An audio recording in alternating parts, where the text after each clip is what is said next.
Himalayan താഴ്വരയിലെ ആ ചെറിയ രാജ്യത്ത് വെച്ച് നിയമം ഒടുവിൽ അയാളെ പിടികൂടി. ലോകം കണ്ട ഏറ്റവും ക്രൂരനായ ഒരു മനുഷ്യൻ അയാളുടെ ഇരകളെ കണ്ടെത്തിയത് ആദ്യം അവരെ സഹായിച്ചുകൊണ്ടായിരുന്നു. അതെ, ആദ്യം ഇരകളെ സഹായിക്കുന്നു, പിന്നീട് അവരെ പരലോകത്തേക്ക് അയക്കുന്നു.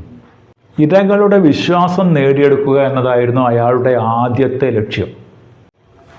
അയാൾ ഒരു വഞ്ചകനായ കൊലയാളിയായിരുന്നു. അതിലുമുപരി അയാൾ ഒരു മനഃശാസ്ത്രജ്ഞൻ കൂടിയായിരുന്നു. അയാളുടെ പേരാണ് ചാൾസ് ശോഭരാജ്. ലോകം പിന്നീട് അയാളെ സർപ്പന്റ് എന്ന് വിളിച്ചു. അൺടോൾഡ് ഹിസ്റ്ററി മലയാളത്തിൽ ഇന്ന് നമ്മൾ പറയുന്നത് രക്തമുറയുന്ന ക്രൂരതകളുടെ കഥയാണ്. ഇന്നും ജീവിച്ചിരിക്കുന്ന ഒരു മനുഷ്യൻ്റെ കഥ.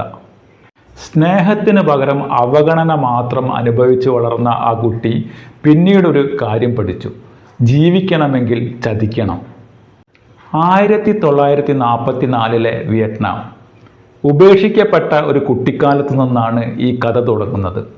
ആദ്യം അവനെ അവൻ്റെ അച്ഛൻ ഉപേക്ഷിച്ചു. പിന്നീട് അവനെ അമ്മയ്ക്കും വേണ്ടാതെയായി. അവനൊരു പ്രത്യേകതയുണ്ടായിരുന്നു.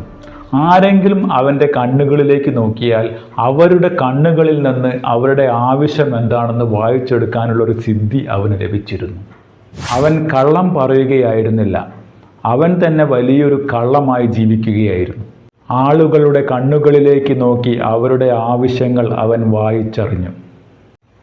1970കളിൽ ഏഷ്യയിലെ വിനോദസഞ്ചാര കേന്ദ്രങ്ങൾ യുവാക്കളെ കൊണ്ട് നിറയുമായിരുന്നു. മയക്കുമരുന്നിൻ്റെയും സ്വാതന്ത്ര്യത്തിൻ്റെയും ലോകം തേടി വന്നവരുടെ ഇടയിലേക്ക് ചാൾസ് ശോഭരാജ് ഒരു രക്ഷകനായി അവതരിച്ചു. അവൻ അവർക്ക് താമസമൊരുക്കി, മയക്കുമരുന്ന് എത്തിച്ചു കൊടുത്തു. അവൻ അവരുടെ ഒരു വഴികാട്ടിയായി മാറി. ആ സുരക്ഷിതത്വത്തിൻ്റെ മറവിൽ ഒരു ചതി പതുങ്ങിയിരിക്കുന്നുണ്ടായിരുന്നു. അവൻ അവർക്ക് കൊടുത്ത മരുന്നുകളിൽ മിക്കതും വിഷമായിരുന്നു. 1975 തായ്ലാൻഡ്. ഫ്രഞ്ച് യുവാവായ ജീൻ ലൂക്ക സലോമാൻ വേദന കൊണ്ട് പുളയുകയാണ്. ശോഭരാജ് അവൻ്റെ അരികിലിരുന്ന് പതുക്കെ പറഞ്ഞു: പേടിക്കേണ്ട, ഇത് ചെറിയൊരു അനുഭവം മാത്രമാണ്. സത്യത്തിൽ ശോഭരാജ് നൽകിയ വിഷം സലോമാൻ്റെ ഉള്ളിലിരുന്ന് ജീവൻ കാർന്നു തിന്നുകയായിരുന്നു. ആ നിമിഷം ഒരു ഡോക്ടറെ വിളിക്കുന്നതിന് പകരം ചാൾസ് ചെയ്തതെന്താണെന്നോ? അയാൾ മരിക്കാൻ എത്ര സമയമെടുക്കുമെന്ന് വാച്ചിൽ നോക്കുകയായിരുന്നു. കൊലപാതകം ചാൾസിന് ഒരു കലയായിരുന്നു. ഒരാളെ കൊന്ന് അയാളുടെ പാസ്പോർട്ട് കൈക്കലാക്കി അയാളുടെ പേരിൽ മറ്റേ രാജ്യത്ത് പോയിട്ട് ജീവിക്കലായിരുന്നു ചാൾസിൻ്റെ ഹോബി. ശോഭരാജ് ഒരു സാധാരണ കുറ്റവാളിയായിരുന്നില്ല, അയാൾ ഒരു മജീഷ്യനെ പോലെയായിരുന്നു. ഇന്ത്യയിലെ ഏറ്റവും സുരക്ഷിതമായ തിഹാർ ജയിലിൽ കിടക്കുമ്പോഴാണ് ലോകത്തെ ഞെട്ടിച്ച ആ സംഭവം നടന്നത്.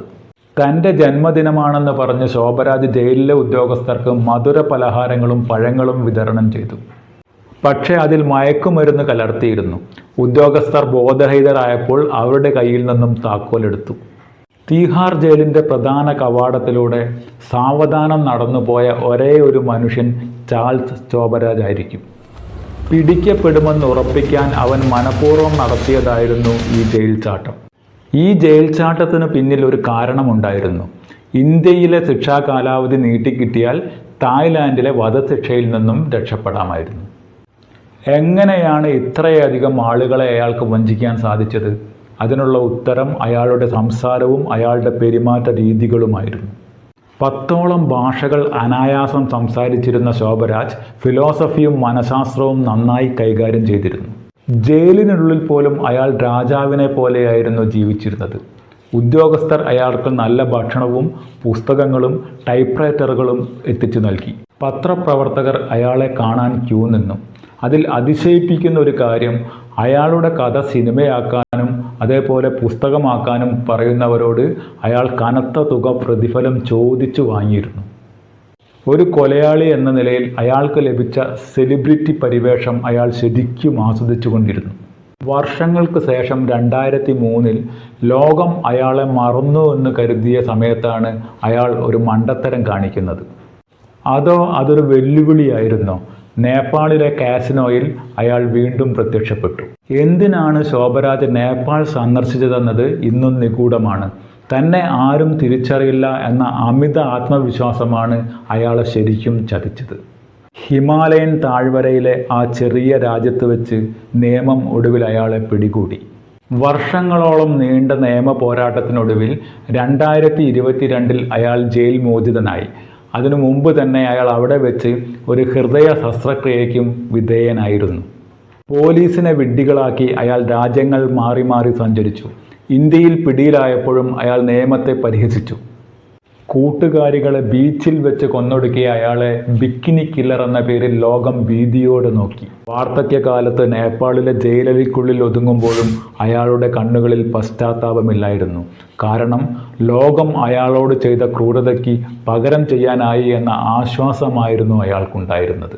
ചാൾസ് ശോഭരാജിനെ ലോകം ഭയന്നിരുന്നത് അയാൾക്ക് തോക്കുണ്ടായിരുന്നത് കൊണ്ടായിരുന്നില്ല.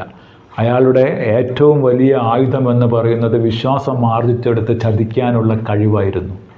കയ്യിൽ കത്തിയുമായി വരുന്നവനെ നമുക്ക് തിരിച്ചറിയാം. പക്ഷേ ചിരിച്ചുകൊണ്ട് കൈനീട്ടുന്നവൻ്റെ ഉള്ളിലെ ഇരുട്ട് നമുക്ക് തിരിച്ചറിയാൻ സാധ്യമല്ല.